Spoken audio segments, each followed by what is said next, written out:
Understanding the API Lifecycle, a guide for beginners.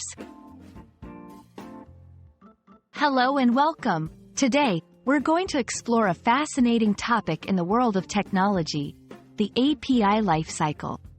If you're curious about how digital systems communicate and work together, you're in the right place.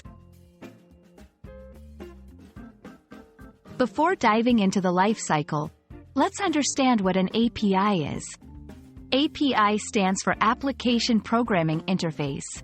It's a set of rules and definitions that allows different software applications to communicate with each other.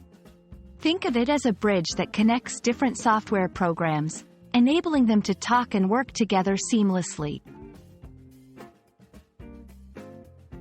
The API lifecycle involves several stages, each crucial for the effective functioning of an API.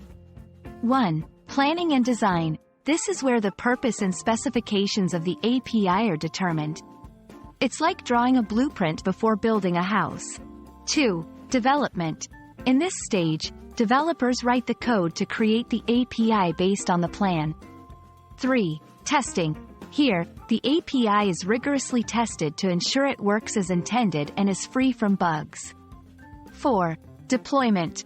The API is made available for use by others. 5. Management and monitoring.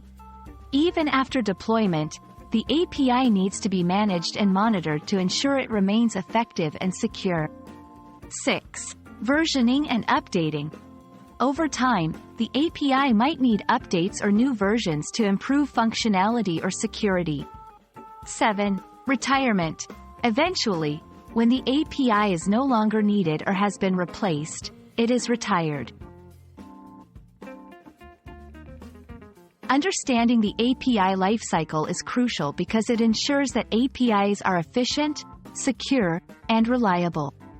A well-managed API lifecycle can lead to better software integration, improved user experiences, and greater innovation in technology. I hope this video has given you a clear understanding of the API lifecycle and its importance in the world of technology. Remember, APIs are the backbone of software communication, and managing their lifecycle effectively is key to successful digital integration. Thank you for watching, and see you in our next video.